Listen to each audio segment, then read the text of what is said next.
Now come, I'll take you part of the way home. Next time I babysit my friend's kids, I'm gonna be like, here you go, I changed part of his diaper. Hey kids, do you ever just hate things? Talking on the phone, suggested serving sizes, movies disguised as innocent tales of friendship and love when really they're just about grown men manipulating a child for their own selfish gain? Just kidding, kind of. So it's makeup and movie day. Listen, this movie was a real doozy for me. You guys have been requesting like crazy for me to review your childhood favorite, Rigoletto. Rigoletto? Rigoletto. Which turns out is basically just Beauty and the Beast meets A Man Without a Face, but with far worse production value and a sprinkle more like creepiness. And a lot more chin touching. Chin touch, chin touch, chin touch, chin touch, chin touch. And guys, I just want to warn you, as diehard as a lot of you are for this movie, I didn't want to ruin it for you, but... Oh, here I go. Let's talk about Rigoletto.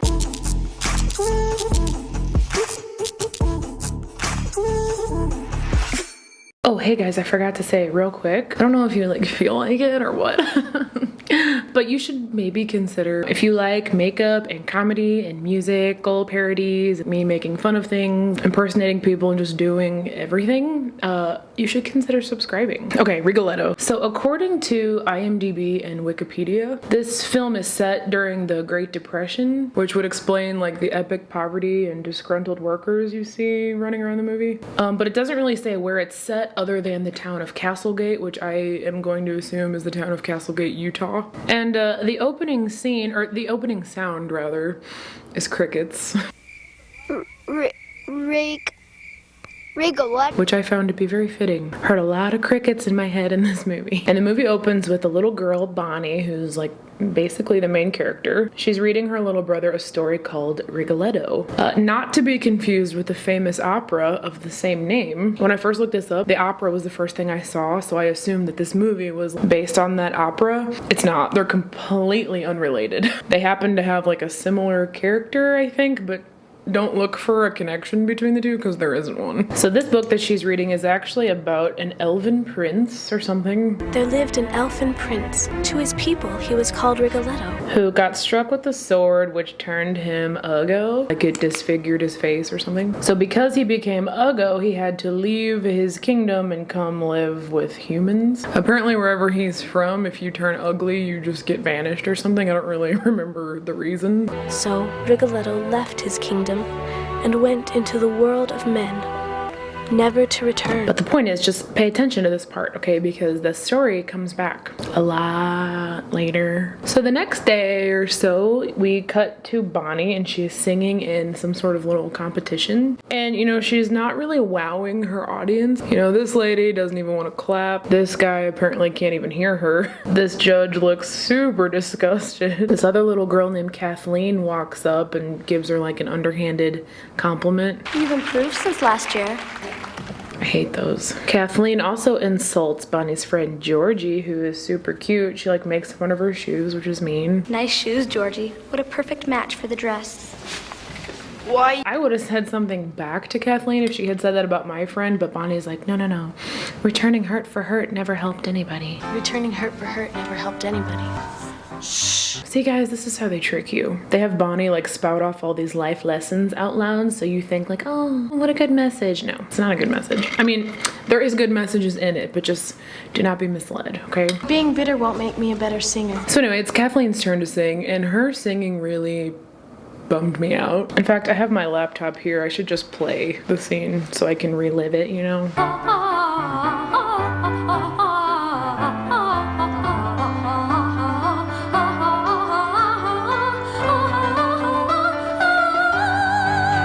Yeah, I wasn't a fan of the ha ha ha that she did, but apparently like it does it for everybody else because she technically wins the competition, but I don't know, I felt like she really could have taken her performance to the next level and maybe done something like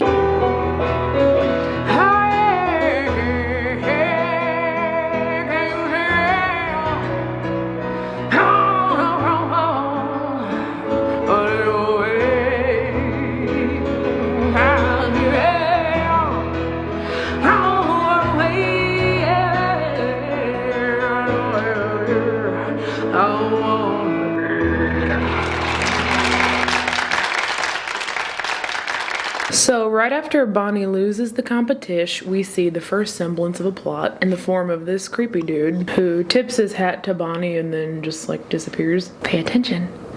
It's foreshadowing. So then on the way home, we got Bonnie, Bonnie's mom, Bonnie's little brother, and then Bonnie's two friends, Porter and Georgie, whom we're obviously going to refer to as Porgy. How come that doesn't look blendy? Are you too good? You too good to blend? And they notice two things of significance here on their like walk home. First thing, Bonnie's mom points out that that dam over there is going to kill somebody. That old dam gonna kill somebody someday. I don't know why they don't block it off. Foreshadowing. And the second thing they notice is that somebody moved into this mansion in the neighborhood. I can't remember what they call it. The Rigoletto house or something. I don't know. Apparently it was vacant for a while, but they notice it's been fixed up. The lights are on. Someone's in there. And then all of a sudden we meet Porgy's dad. He's like your typical abusive, alcoholic, deadbeat father character. You know, he's down on his luck. He's really bad at getting a job. He loves his kids, but he's gotta be mean to them. Porter! Didn't you hear me, boy? Porter! Poor Porgy. So anyway, up until this point, I was following along pretty well. I was like, this is a cohesive story. You know, it's making sense. And all of a sudden, we just cut to a bunch of random kids insulting pigs. You fat pigs! Hey, you fat you pig face! Fat pig! They're yelling at him, they're calling him names, and then this guy comes up and he is not feeling it. Brings the kids inside, sits him down, and goes on like an insane tirade about how pigs have feelings. They've got feelings just exactly like you and me got. Now how do you think them pigs might be feeling? They got no feelings. They got feelings all right. I'm dead serious. He's like, don't be calling them pigs names just because they look a little different than other people. People. This was obviously some wildly like redneck attempt at a moral, but you can't possibly take it seriously because it's about pigs. No! I don't think the pigs care, Avery. Oh yeah, by the way, his name's Avery. I didn't find that out until after I watched it. Like, I don't know if they ever say it, and if they do, you can't understand it. Dude, this pig guy almost made this movie unwatchable for me. I was wishing so badly that I could just have subtitles. Like, I bought the DVD, I think on Amazon, and I didn't really have the option for subtitles, and I cannot understand what he's saying 85% of the movie. Anyway, Papa Pig just seemed really like stressed out about this whole pig situation. He was very passionate about it, and I just felt like he needed like a support system, like another character in there to back him up in front of the kids. So I had to like help him out. How do you think them pigs might be feeling? Here, kids, you mind your paws. See, happy pigs makes for better bacon. Calling them names names insulting just them because they look a pigs. little different than other people. They got no feelings. They got feelings all right. Yeah. They just can't express them like you and me do. See, kids, Wait just a minute. happy bacon. Anyway, the kids run off. He's yelling at him. He continues to yell at them even though they're clearly like not within earshot anymore. No more! Anyway, the next scene was very ironic because Papa Pig goes to his wife and asks her what they're gonna have for breakfast, and she says bacon. Bacon? At this point, I was like, please, God, don't let this be another movie about bacon. Hey, I got this collection in the mail from ColourPop like 18 seconds ago. Calm Taupe Collected Collection.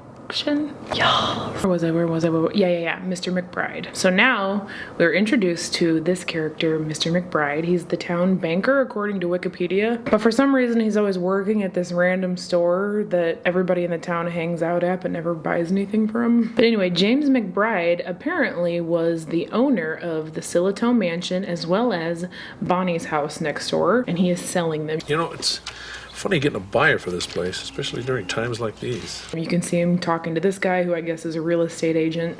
They don't really introduce his character, but I have to assume that that's what he is. Thankfully, this kid explains the situation. You sold Barney Nelson's house? Well, it wasn't their home, but yes, I sold it. Why?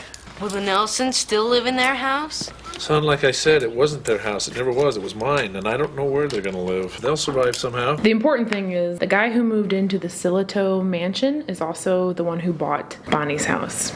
Follow what's happening? Because this guy bought Bonnie's house, now Bonnie and her family are getting evicted. So Bonnie's mom decides that she is gonna go over and meet the person and beg him not to buy her house that he already bought. You know, she's got kids. It's the Great Depression. She's gotta plead with the guy a little bit, I guess. So she goes over there, knocks on the door, and who answers the door but the creepy guy from the competition? Ladies and gentlemen, meet Hans, the snootiest butler in all of Christendom. Do you understand? And one of my favorite characters. He actually has a little personality. Anyway, he invites her right in. Come in. Directs her over to the master's room without hesitation, almost as if they were expecting her. And he's like, go on in there, but just don't step on the carpet or something. If you cross the carpet, or step onto it, or go any further, your interview will come to an abrupt end. He just gave her this weird rule, I guess, to keep her from getting too close to the master. And right off the bat, the master, he is just creepy, dude. Sketchball City right off the bat. He's like, come here, I want to look at you. I want to look at you. Like, imagine going into a stranger's house who won't let you see them, but they say, I want to look at you. Also, he's wearing these really bad Lee press-ons on one hand. I guess it wasn't in the film's budget for him to, like, go get his nails done professionally. Or heaven forbid, grow his own nails out. I don't know, the press-ons, I can tell. I got a comment today from a girl who said she is very close friends with Joe Parr, the actor who played this guy. And friend, if you're watching, will you please ask him if those were press-ons or not? Because I feel like they were. But don't tell him I made fun of this movie, please. But even creepier than the press-ons is the offer he makes to Bonnie's mom. Tell me, Mrs. Nelson, how valuable is your home to you? Well, He tells her that she can go ahead and continue to live in her home for free as long as she allows her daughter, Bonnie, to come work for him as his servant. You may have your home free on one condition. Your daughter, the one who sings. That's Bonnie. Bonnie will work here each afternoon as my servant. Seems legit. Well, the mom says no. And I was like, okay, right on. Good job, mom. Obviously, this guy is creepy. You don't know him. He's a strange adult man. But then when she states her reason for why the daughter can't come be his servant, she says it's because he's too cold. Because you're too cold. Just because he's cold, not because he's a grown adult man that she doesn't know and her daughter is a child. Okay. Whatever. Well, you know what? He does not like this response and he gets stark raving mad. Too cold. He throws her out. Get out! He's yelling at Hans. He's like, you told me it would work. You told me it would work. You told me what to do. It didn't work. How long must I wait? How long must I keep looking? Yeah. Hans, your plan to lure a young child to be my slave didn't work, you dummy. So guys, as you can clearly see by the script in this movie, I don't even have to try and put these thoughts in your head. This was a premeditated, orchestrated thing to lure Bonnie into his home. I don't even have to dig to find something creepy. That just is blatantly creepy. Oh, what a soft little wing. Anyway, Bonnie's mom dips out. Both Hans and the creepy guy have to remind each other that patience is a virtue. Patience is a virtue. Patience is a virtue. Sorry, I feel like they said that weird. But anyway, yeah, they have to just be patient and that they'll get Bonnie soon.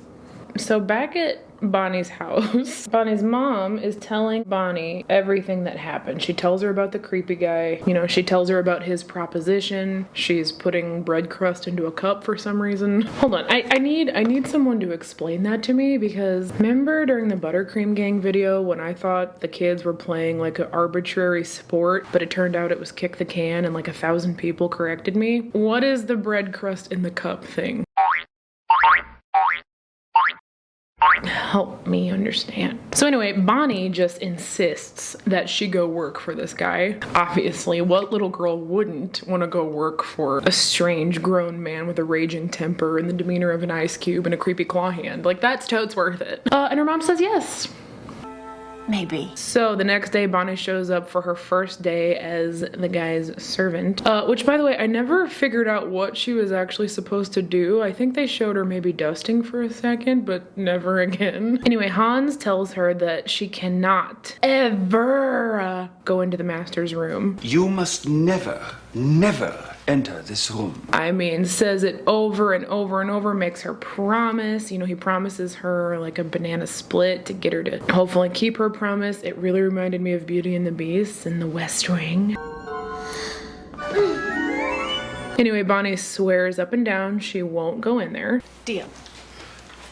And I just want you to take a wild guess on whether or not she's gonna honor that promise. Hey guys, by the way, I think I've used this mascara in almost every makeup and movies video. It's by Ofra, and it's the HD volumizing mascara. And I always forget to link it in the description box. So back to the pig family. They're sitting at the table having a conversation. Again, I wish there were subtitles. I couldn't quite tell what was going on. By the way, raise your hand if your grandma had that pot. Anyway, I really could only understand like half of what they were saying, but all you really need to know is that Papa Pig is not happy that the new creepy guy is in town. Somebody bought my note, demand and payment in full. Gotta sell my hogs to pay. You know I'd rather see them pigs yet than sold like animals. A newcomer banker sitting up there on his high horse buying and selling on other people's misery and hard times. Even the little kid heard about him and heard that he's a monster. I hear he's a monster.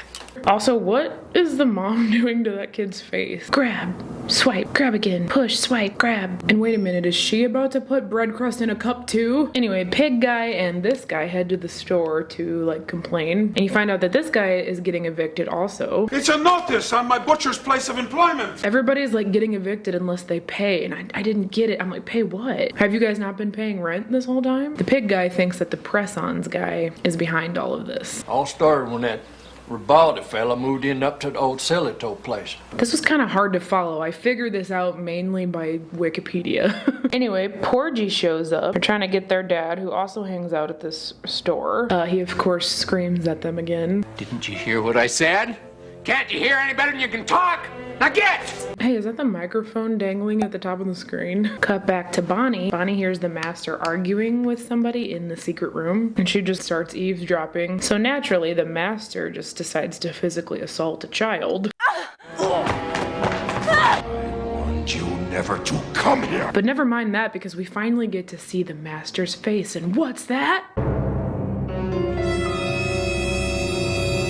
It's a normal face with a non-matching piece of prosthetic glued to it. Oh, so scary.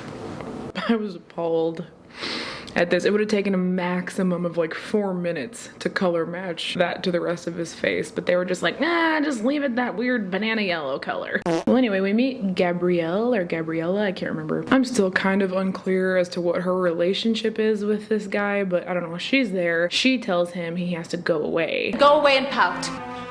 I said go! And apparently going away is just sitting like 4 feet away from them, pouting and listening to the entire conversation. But you know, it's okay. I was glad for this scene because we finally hear the creepy guy's name. His name is Ari Ribaldi. Is that Ari? Yes. But pretty much everybody in this movie just calls him Mr. Ribaldi. Nobody really says Ari besides this Gabrielle lady. Whoa, these lashes are massive. Anyway, Gabrielle, who has never met, what the heck is her name? Bonnie. She's never met Bonnie, but then proceeds to tell her that she's a very special little girl. He speaks of you often. You're a special girl. Then all little girls are special, aren't they, Ari? I don't know, you guys, this is starting to feel like all the adults in this movie are in on this plan to get Bonnie to like lower her inhibitions. I don't know. Anyway, she tries to give Mr. Ribaldi a kiss and he turns away. He's like, no, not my liquid latex. So Gabrielle dips out and then Ribaldi proceeds to tell Bonnie that he is the reason that Gabrielle is such a beautiful singer. He takes credit for all her talent, basically. She is the product of my genius. But notice he waited to say all of this until she left the room. Narcissist. Anyway, he gets real intense. He does the circle walk, my favorite thing that people do in movies. He points his press-on nail at her and he's like, trust is the best way to begin a relationship. Trust is the best way to begin a relationship. He's manipulating her, but whatever. Well, Bonnie calls him out on his little ego trip, which I was really proud of her for, and he is just majorly insulted. You're not very humble, are you? No. He's like, you think I'm ugly. You think that I am ugly. Say it. Say it. Hey, this is not the first time I've seen a movie where a guy with half a weird face says, say it. Say it! Say it. It's a weird coincidence. Back at home with moms, and hey look, there's the mic again. Not one person on the whole team caught that. So later that night, a bunch of little kids show up at Mr. Ribaldi's house because they want to peep on the bloodsucker. Come to peep on the bloodsucker. I had to play that like 10 times to understand what he said. This little scene of these kids was so poorly edited, all the overdubbing. Tomorrow he'll be a man again. We want to see him tonight before he, you know what. Got you captured up down the hill. Why can't I understand anyone in this movie? Also, every time they say Mr. Ribaldi, I always think they're saying Mr. Baldi. Actually, I think that's what I'm gonna call him now. Oh my god, I don't like these lashes. They hurt. Okay, no, these are way too big and they're way too hurty. Really, really, really hurty. Ow, ow, ow. Well, anyway, Mr. Baldi apparently just leaves his door wide open. So this tiny little girl, I don't know her name. I stopped trying to figure out the kids' names like really early on in the movie. But anyway, she just like walks right in his house. You know, typical behavior of a little girl to just walk into the creepy mansion of an alleged vampire in the middle of the night. Anyway, she is locked inside. Her sibs run home to tell. Her mom is just losing it, dude. Oh my goodness me! Me poor little girl! Hurry! Oh, my baby! Hurry! Me poor little girl! Hurry!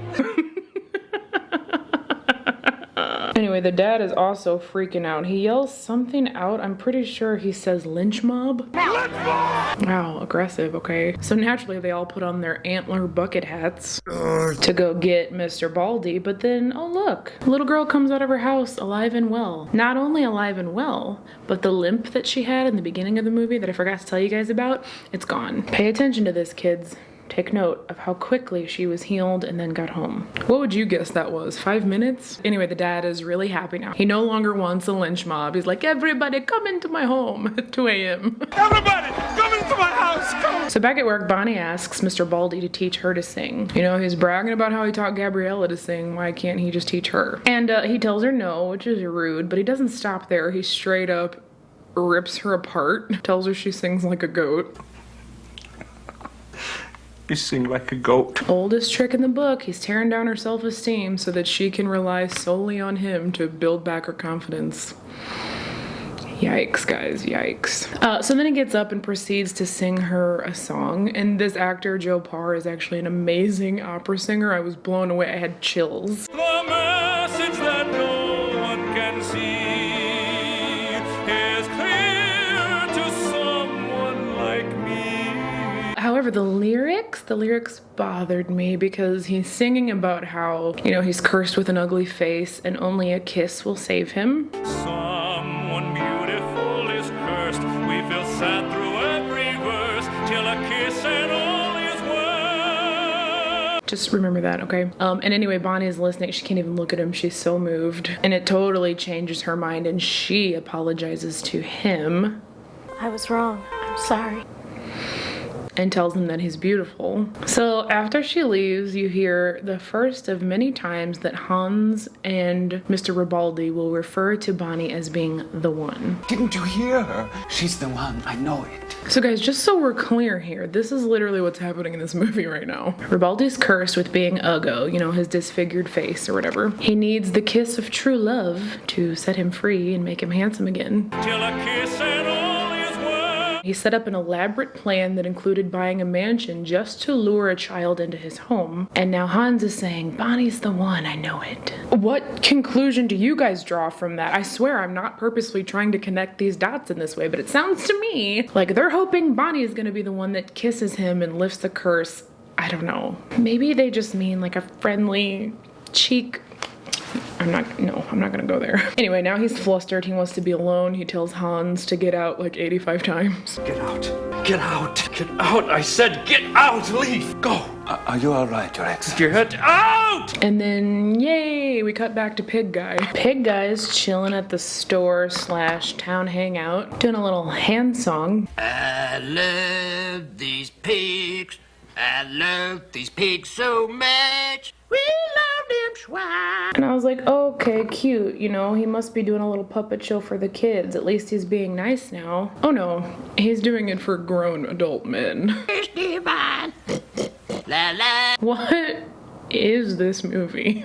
I don't know one single grown adult man who would be interested in this little puppet show, but apparently they are, because this guy's so moved that he's crying. How do you get them to sing? Comes out their lips.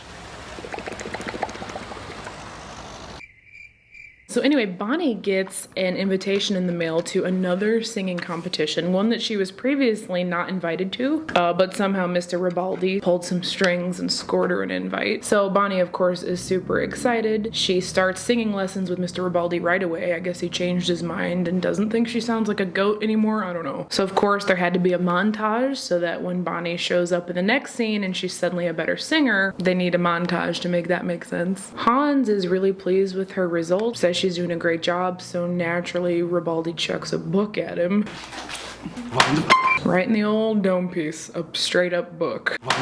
Isn't Ribaldi just a gem? I didn't like this scene, but I did pick up a singing tip. The tip of the tongue must be drawn towards the lower part of the bottom teeth, so that it cannot drop back, trapping and obstructing the sound. I had no idea you were supposed to do that. I just sing like this. My tongue like back here. And my tongue and everything always gets tired, so I learned something from this movie. Thanks, Ribaldi. So meanwhile, back at the pig enthusiast family, they get a telegram in the mail from Denver. The telegram says that the wife, Imelda, her condition can be cured. It says my condition can be reversed. To go to Denver as soon as possible. Yeah, let me see that. And then they also get a check for $10,000. And they just immediately celebrate. They don't seem to care who it's from or if it's even legit. Well, Imelda Avery, you's a 10,000-aire. Seems legit. So then, sweet little Porter, you know, from Team Porgy, he's like my favorite character in the movie. He's so cute. He sneaks out. He goes to visit Mr. Ribaldi. I guess the kids in the town are like kind of warming up to Mr. Ribaldi now, you know, from seeing his interactions with Bonnie. He goes to see Mr. Ribaldi and he's just kind of venting about his dad. And honestly, it was a little bit of a tearjerker. You know, the scene wasn't horribly done. You really feel empathy for the kid. Ribaldi grabs him with his press-ons and comforts him, but then proceeds to basically tell him that it's his responsibility, you know, the child, to fix the relationship between him and his father. Change the way you feel. He needs the love of his family now, just as you need his love. Can't you hear any better than you can talk? And then he straight up mocks him, like makes fun of his stutter. I don't understand. You don't? But then brings out this mirror that like heals people if they look into it or something. I wasn't totally clear about what the mirror does, but Porter looks into it and then his stutter is cured. So if Ribaldi has a mirror that heals people, why can't that just be the thing that heals his face? I don't know, man. I'm just a viewer. So the next day, Porter's at the town hangout store and he's reciting an entire play from memory for some reason to a group of just baffled onlookers. James says that it's strange. This is very strange. I gotta agree with you there, James. This movie is incredibly strange. So back at Ribaldi's house, Porgy's there. Again, all the kids are starting to kind of warm up to Ribaldi. He sings a song to Georgie while making a lot of eye contact. Figlietta divina, sei un fiore in gemma sboccio. So then while he's singing, they show this crazy montage of everything just being fixed. Porgy's dad, not only does he get his job back, but he gets a haircut, which is huge. The pig enthusiast family, they go ahead and I guess head to Denver to see the doctor about his wife's condition. They just kind of put their kid in the back and head out to Colorado. Mind you, they still don't know who gave him that $10,000 check. So then Bonnie comes home to a bunch of adults sitting in her living room and her mom's like, look, Bonnie, we got bad news. They proceed to tell her that she cannot sing in the competition that she's been training for unless she stops working for Mr. Ribaldi. This was a decision, I guess, made by the town banker, Mr. McBride. I guess he's not a fan of all the good things happening. And I really liked how the mom claimed that she got this information because Mr. McBride left her a message, even though he was sitting right there in her living room 5 seconds ago. I know how much singing in the contest meant to you. Mr. McBride left me a message. So anyway, Bonnie goes to tell Mr. Baldi the news. She's like, I can't sing in the competition unless I stop working for you. You know, everybody thinks that you're taking everyone's homes. Look, I just have to pause if you're not understanding, because it wasn't really clear to me, especially considering this scene was shown right after the montage of all the good things happening. So I guess whilst all the good things are happening, people are also losing their homes. It's kind of unclear on whether or not someone's just buying them all, like they were all renters and now everyone's homes are being bought, or if they're getting evicted because everybody just happens to be behind on rent. I don't know. People's homes are getting taken, that's the point. Anyway, everyone seems to think Mr. Ribaldi is behind it, hence the reason Bonnie is being forced to stop working for him. Sorry, a lot of information. Anyway, Mr. Ribaldi tells her, no, I am not the one taking everybody's homes. No, I haven't taken anything from these people. Bonnie believes him, of course. I didn't think you could. And she's like, all right, well, forget the competition. Like, I would rather work for you. A decision which I, of course, hated. And I kind of felt like the conversation should have gone more like this. Hey, Mr. Ribaldi, I gotta talk to you. You know that neighbor of ours who's, like, obsessed with pigs? He says you've been coming into their house at night and, like, stealing those little bread crust cups. What? Yeah, he says that that's actually what's on your face is bread crust and that you're not really disfigured. Is that true? Does it matter? I mean, yeah, it matters. If you're walking around acting like you're all disfigured and really it's just a bunch of bread on your face, that's not cool. No, I haven't taken anything from these people. All right, well, listen, we have to come up with a better story. The whole sword thing is not working. I understand. Okay, good, because look, there's something else. Whatever it is that's on your face, it doesn't match the rest. You don't mean that. So anyway, again, she decides to stay with Mr. Ribaldi because Stockholm Syndrome, but he, like, aggressively tells her no and tells her to go away and just, you know, tears down her self-esteem again. Now you must go and never come back. Now go! Go now and sing! So Bonnie's like, all right, whatever, and she leaves. So then, pay attention, guys. Because Bonnie chose, of her own volition, to stay with Mr. Ribaldi, now he and Hans are celebrating. And Ribaldi just says the slimiest thing. I practically had to chase her away. Oh my god, I hate this scene so much. They're laughing about it, about how they basically manipulated her into loving him. So freaking gross, dude. They may as well have just put on fraternity t-shirts and high-fived each other. I see here in my notes that I wrote, so now my wheels are starting to turn. It's been pretty obvious that they were wanting Bonnie to be the one to lift this curse, but I hate that she was groomed / manipulated and used for his own selfish gain. I don't know, guys. Proof's in the pudding. Anyway, Hans is even more excited than Ribaldi. He starts singing this song that I can only assume is called Ill. And Ribaldi's like, don't ruin this moment of happiness. Do you wish to wound this moment of happiness? I'm trying to celebrate that I successfully manipulated this child into giving me what I want. I'm only laughing because I just can't believe... Never mind.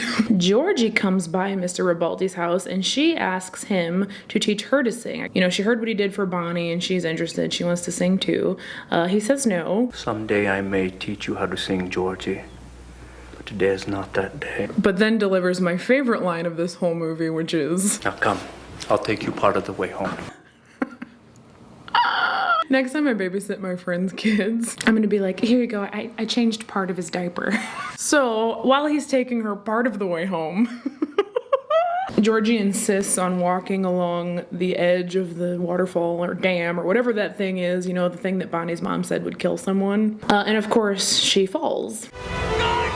Thankfully, though, Ribaldi was there. You know, it occurred during the part of the way home that he was present for. I mean, you don't really see what happens. The scene just kind of ends and cuts over to Bonnie, who is headed to the competition. Her mom doesn't feel like going, I guess. So instead she sends her with Hans. No, yeah, that makes sense. I don't feel like going to the competition, but let me send my daughter to the competition with one of the men that I told her she couldn't work for if she wanted to do the competition. Mom skills on fleek. Back at the store, Ribaldi limps his way in, holding, you know, carrying Georgie because he saved her from the water. So then when the rest of the grown-ups question him and ask what happened, he of course doesn't defend himself. What was she doing with you?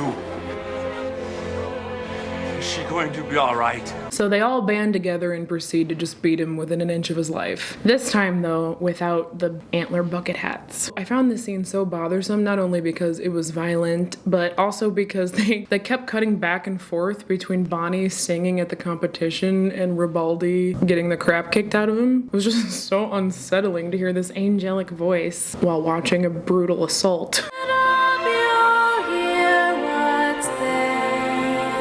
So anyway, in true Beauty and the Beast fashion, the mob of rednecks decide to go up to that castle in the sky and see what that monster's done to them. I say we go up to that castle in the sky and see what the monster's done to us all! Yeah! They break in Ribaldi's mansion, they destroy literally everything. Papa Pig finds some sort of little black book that he assumes is going to be a record of Ribaldi's purchases, because again, he thinks Ribaldi is stealing all their homes, you know? I like when they're coming back to the store because they're just real excited. Everybody's like, yeah! So Papa Pig stands up on a chair and he starts reading aloud from Ribaldi's black book. He says this guy's name, so in response he growls, Rufus Ellington!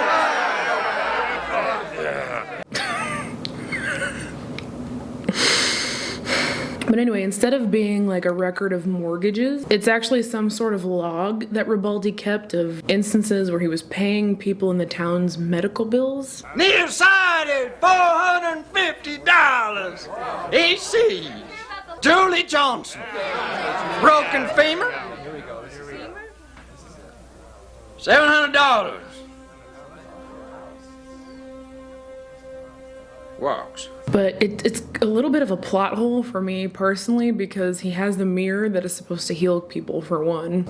Second of all, the little girl, you know, the one that walked in his house but then showed up at home, she was healed within 5 minutes while being at his house. So where is the dollar figures coming from? I don't know. That confused me, and then the reaction of the townsfolk confused me because I'm like, why are you all acting so shocked? Did you not know that your family members were miraculously healed? And if you did notice that, did you not notice that someone had paid their medical bills? Like, how come this dad didn't even know his daughter's leg was healed? Julie? He did that for my Julie? Hey, are we gonna take Georgie to the hospital? Cause she's unconscious. It probably would have been easier to understand if Papa Pig hadn't been the one reading it, so thankfully Bonnie's mom takes over. She finishes reading. Anyway, when Bonnie's mom takes over reading, you find out that $10,000 check, shocker, it came from Ribaldi. Imelda Avery tumor at base of spine. Crippled. $10,000. We'll walk soon.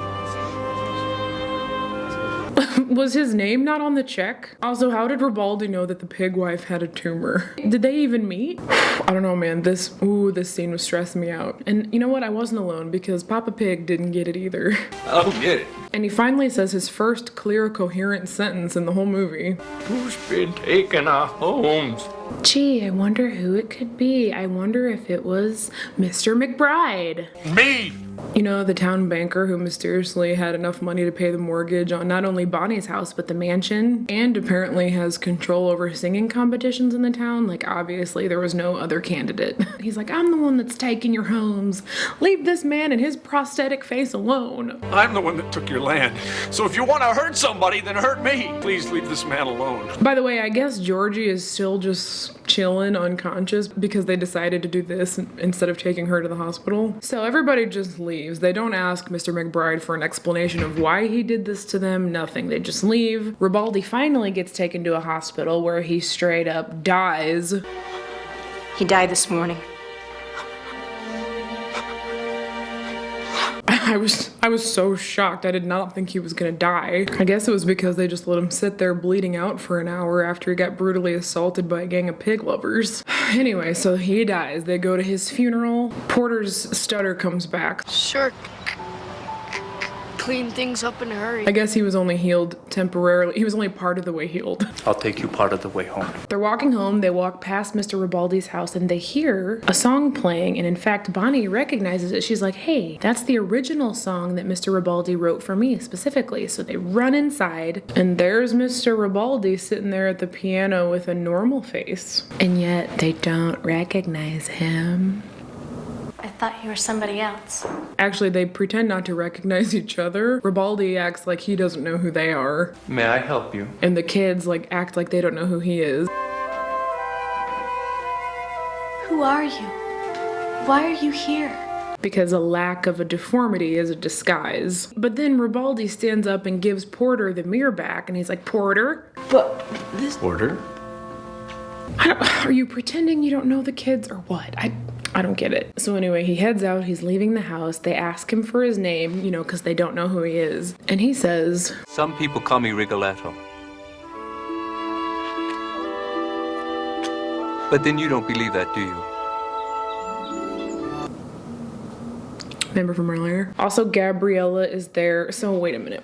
So all he had to do this whole time to lift the curse was die. So they spent this whole movie manipulating Bonnie into loving him, when really all he had to do was like throw himself off a cliff or something, and then he would have been handsome again and could have ended up with the adult woman. It's great cinema, guys. I'm just kidding. I'm glad that's over, guys. Look, I'm really glad that at the last possible second, they diverted from their course and they used the adult female character to be the one. But that whole build-up with Bonnie was rough for me to watch. Ooh. This movie is just barely hanging on for me. It's like hanging on by one press on. Anyway, guys, I get it. I get why you like it. Most of these horrific flaws are totally invisible to children. I'm sure you didn't think anything like this when you were a kid, but now as an adult, what do you think? Oh, hey, I didn't see this last time. I'm looking at IMDb right now, and it says this movie is a branch off of the storyline of Beauty and the Beast, which is an adaptation of the original Rigoletto story, which was then rewritten as an opera in 3 acts by composer Giuseppe Verdi. Okay, I kind of understand that.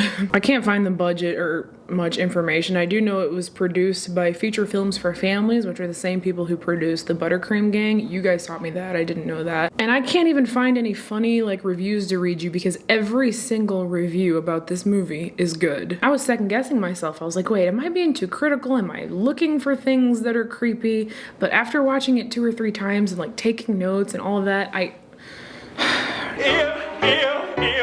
It just is creepy. It didn't age well. So friends, if I ruined your childhood today, please still be my friend. Thank you for your patience on this video. I know you were looking forward to it last Monday, but it was a lot. And also, just as a quick little side note, Makeup and Movie Monday might possibly become Makeup and Movie Tuesday. I don't really know just yet. I feel like I need that extra day because the weekend I usually run out of time. I hate editing until 11 p.m. on a Monday to try and get it up right that second. So I don't know. I will always let you guys know ahead of time though when it's coming. So I love you guys. Thank you for the suggestion, but don't ever do that to me again.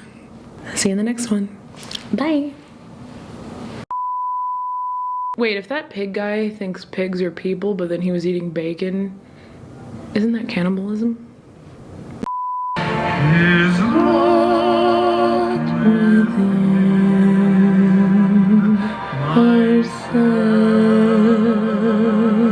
I feel like that should have been a duet. Oh, I should have done a green screen clip with that song. Anyway. Look away. No, my light died. Hi. Wait, that's too loud. I can't do it. Death, darkness, and sadness. I can't do it. Was it the snap? Better bacon. Don't be insulting them pigs.